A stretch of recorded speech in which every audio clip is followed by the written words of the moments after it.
Poor planning meant precast elements manufactured in their facilities didn't fit together properly at construction sites. Wall panels arrived with incorrect dimensions. Floor slabs had connection points that didn't align with the supporting structures.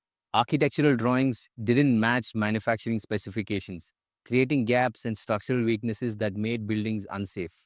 Quality control became a joke.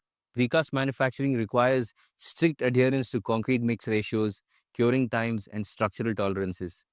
Amrapali's inexperienced team ignored these critical parameters. Concrete elements emerged from their factories with air bubbles, improper reinforcement placement, and inconsistent strength properties. Installation was botched by teams that had never worked with precast systems before. They used traditional construction techniques to handle precision manufactured components, damaging elements during transport and assembly.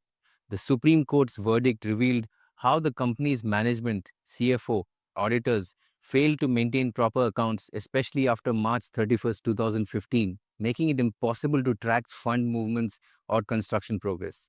This administrative chaos meant that even when technical problem arose, there was no systematic way to address them or to learn from mistakes. When Amrapali projects collapsed, the ripple effect was devastating for precast technology.